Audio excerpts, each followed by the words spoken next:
இந்த ஒரு பொடி போட்டா போதுங்க. பலவிதமான சத்துக்களும் நமக்கு கிடைச்சிரும். இதில பொரியல், சாதம் எல்லாமே 2 இன் 1 மாதிரி தாங்க இது நம்ம செய்ய போறோம். இதுக்கு நம்ம சாம்பார், ரசம் எதுவுமே தேவையில்ல. அப்படி வேணும்னாலும் நம்ம வந்து பருப்பு ரசம் இருந்தாலும் போதும். சூப்பரா இருக்கும் அதனோட காம்போ. வாங்க இப்போ வீடியோக்குள்ள போயிட்டு நம்ம எப்படி செய்யலாம்னு சொல்லிட்டு பார்க்கலாம். Hello friends, welcome to Subhashree Jamuna channel. இன்றைக்கி நம்மளோட சேனலில் ஒரு சூப்பரான ஒரு ஹெல்த்தி ரெசிபி தாங்க நம்ம பார்க்க போகிறோம். அதாவது 2 இன் 1 சிம்பிளாக வந்து வேலை முடிஞ்சிடும். அந்த மாதிரி தான் நம்ம இன்றைக்கி பண்ண போகிறோம். அதுவும் ரொம்ப ரொம்ப ஹெல்த்தியானது. ஒரு பொடி சேர்த்து பண்ண போகிறோம். அது என்ன பொடின்னு சொல்லிட்டு ஸ்கிப் பண்ணாமல் கடைசியில் பாருங்கள்.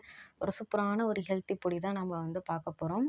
ஃபஸ்ட்டு வந்து பீன்ஸை 2 பக்கம் இருக்கிற காம்பெல்லாம் க்ளீன் பண்ணிவிட்டு அதை கட் பண்ணி எடுத்துகிட்டு நம்ம வந்து தண்ணியில் அலசணும். 2 பக்கம் இருக்கிறத மட்டும். அதுக்கப்புறம் தாங்க நம்ம வந்து எந்த சைஸில் வேணும்னாலும் நம்ம கட் பண்ணிக்கலாம். நம்ம இந்த மாதிரி சின்ன சின்னதாக கட் பண்ணிவிட்டு நம்ம வந்து பீன்ஸை தண்ணியில் போட்டு அலசினோம்னா அதில் இருக்கிற விட்டமின்ஸ் எல்லாமே போயிடும். நான் ஒவ்வொரு வீடியோவிலும் சொல்கிறது தாங்க. இதை வந்து எல்லாருக்குமே தெரிஞ்சிருக்கும் தான், தெரியாதவங்களுக்கு தான். ஏன் நான் அதை சொல்கிறேன்னா, அதில் இருக்கிற விட்டமின் சத்து எல்லாமே போனதுக்கப்புறம் நான் தண்ணியில் அலசிட்டு நம்ம செஞ்சு பிரயோஜனம் இல்லை. ஸோ நீங்கள் மறந்துடுவீங்கன்றதுக்காக தான் சொல்கிறேன். இந்த விஷயத்தை திரும்ப திரும்ப சொல்கிறேன்னு சொல்லிட்டு நீங்கள் வந்து கோச்சிக்காதீங்க. ஏன்னா வந்து ஒரு சிலர் கட் பண்ணி தண்ணியில் போட்டு வச்சிடுறாங்க. அதுக்காக தான் நான் சொல்ல வந்தேன். நம்ம கேரட் இருந்தாலும் பீட்ரூட் எதுவாக இருந்தாலும் அந்த மாதிரி தாங்க. தண்ணியில் போடாமல் வச்சுருக்கிற காய்கறிகள் எது கருகுதோ அதை மட்டும் தண்ணியில் போட்டு வைங்க. இப்போ நல்லா வந்து சின்ன சின்னதாக நான் வந்து பொடியாக கட் பண்ணிக்கிட்டேங்க. அப்போ தான் வந்து நம்ம வந்து சாதம் மாதிரி இதை பெரட்டி கூட சாப்பிட்லாம். லஞ்ச் பாக்ஸுக்கு கொடுத்து அனுப்பலாம். பீன்ஸ் பொடி போட்டு ஒரு சாதம், அதுக்கப்புறம் நம்ம பொரியலாக கூட இதை வச்சுக்கலாம்.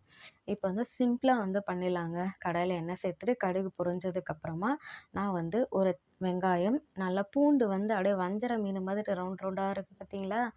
அப்படியே இந்த சைஸில் வந்து கட் பண்ணிக்கோங்க. சூப்பராக இருக்கும். எனக்கு அப்படி தான் இருந்தது. குட்டி வஞ்சர மீன் மாதிரி குட்டி குட்டியாக அழகாக ரவுண்டாக கட் பண்ணி நான் சேர்த்துக்கிட்டேன். இந்த மாதிரி சேர்க்கும்போது கூட பூண்டு எந்த ஷேப்பில் இருக்குதுன்னு கூட கண்டுபிடிக்க மாட்டாங்க. நீங்கள் தட்டியும் சேர்த்துக்கோங்க, இந்த மாதிரி கட் பண்ணி கூட சேர்த்துக்கோங்க. ரொம்ப நல்லாயிருக்கும். இப்போ மீடியம் சைஸில் ஒரு தக்காளி நான் சேர்த்துருக்கேன். போதும். ஏன்னா நம்ம சாதத்தை பெரட்டி சாப்பிட்றதுக்கு கூட கொஞ்சம் தக்காளி இருந்தால் தான் அந்த மசிஞ்சு ஒரு மாதிரி ஒரு கிரேவி கன்சிஸ்டன்சியில் இருக்கும். சாப்பிட்றதுக்கு நல்லாயிருக்கும். இப்போ வந்து உப்பு சேர்த்துக்கலாம். சேர்த்துட்டு நல்லா வந்து தக்காளி மசியட்டும். ஏன்னா தக்காளி மசியறதுக்கு கொஞ்சம் லேட் ஆகுதுங்க. நல்லாவே பழுத்திருந்தாலும் தக்காளி மசிய மாட்டேங்குது. இந்த மாதிரி எல்லாருக்குமே இந்த கஷ்டம் உங்களுக்கு இருக்கான்னு சொல்லுங்கள். ஏன்னா எவ்வளோ தான் பழுத்து நம்ம வந்து அதை வாங்கியிருந்தாலும் அதனோட தோல் வந்து ரொம்ப ஹார்டாக இருக்குது. அந்த சதை பகுதி கூட சீக்கிரமாக கரைய மாட்டேங்குது. இதே நாட்டு தக்காளினா சூப்பராக கரைஞ்சிருது. ஆனால் இப்போ அதெல்லாம் கிடைக்க மாட்டேங்குதுங்க. இப்போ நம்ம கட் பண்ணி வச்சுருந்த பீன்ஸையும் வந்து அப்படியே எண்ணெயிலே கொஞ்சம் நேரம் நல்லா வதங்குறதுக்கு சேர்த்துக்கலாங்க. பார்க்கவே இவ்வளோ கலர்ஃபுல்லாக இருக்குது பார்த்தீங்களா? அதுதான் சூப்பராக இருக்கும். அப்படியே கொஞ்ச நேரம் எண்ணெயிலே வதங்கும்போது சீக்கிரமாக வந்து காய் வெந்துடும். ஸோ நிறைய நம்ம தண்ணியும் சேர்க்க தேவையில்ல. அதுக்காக தான் நம்ம நடுவில் நடுவில் இந்த வெயில் காலத்துக்கு வந்து காய்கறிகளையும் சேர்த்து சாப்பிடும்போது நார் சத்துக்கள் அதிகமாக நமக்கு கிடைக்கும்.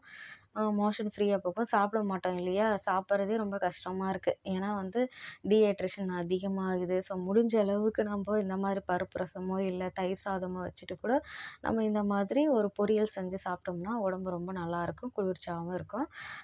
ஏதாச்சும் ஒரு பொரியல் தினமும் செஞ்சு சாப்பிட்ணும். அதுதான் ரொம்ப நல்லது. இப்போ வந்து நான் குழம்பு மிளகாத்தூள் 1 ஸ்பூன் அளவு எடுத்துருக்கேங்க. ஒரு 1/2 டம்ளர் அளவுக்கு தண்ணி சேர்த்துருக்கேன். ஒரே சிம்லேயே வச்சு நம்ம வேக வச்சு எடுத்துக்கலாங்க. ரொம்ப நிறைய தண்ணி ஊற்றிட்டு அதுக்கு தீ அதிகமாக வச்சு பண்ணால் டைம் வேஸ்ட்டு, ஸ்டவ் வேஸ்ட், அந்த கேஸ் வேஸ்ட்டு எல்லாமே வேஸ்ட் ஆகும்.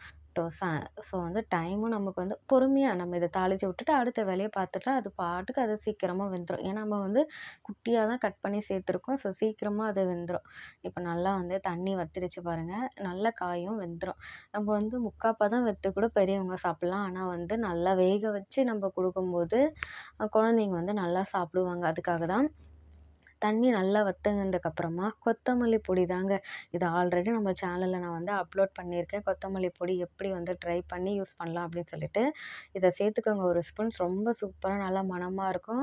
மோஷன் ப்ராப்ளம் இருக்கிறவங்களுக்கு கூட ரொம்ப யூஸ்ஃபுல்லாக இருக்கும். நான் ஒரு 1 1/2 டீஸ்பூன் அளவுக்கு சேர்த்துக்கிட்டேன். இதை நம்ம அப்படியே பொரியலாகவும் சாப்பிட்லாம். இல்லைனா இதில் சாதத்தை போட்டு பெரட்டி லஞ்ச் பாக்ஸுக்கும் கொடுத்து அனுப்பலாம். 2 இன் 1 மாதிரி ஒரே டைமில் 2 வேலை முடிஞ்சிருச்சு பார்த்தீங்களா? பிடிச்சிருந்தா நம்ம சுபஸ்ரீ ஜமுனா சேனலை லைக் பண்ணி சப்ஸ்கிரைப் சப்ஸ்கிரைப் பண்ணி சப்போர்ட் பண்ணுங்கள். நம்மளோட சேனலில் நிறைய ஹெல்த்தியான ரெசிபீஸ் எல்லாம் போட்டிருக்கேன். இந்த பீன்ஸ் பொடி பொரியல் நல்லா இருக்கான்னு சொல்லிட்டு இவ்வளோ நேரம் என் வீடியோ பொறுமையாக பார்த்ததுக்கு ரொம்ப ரொம்ப நன்றி ஃப்ரெண்ட்ஸ்.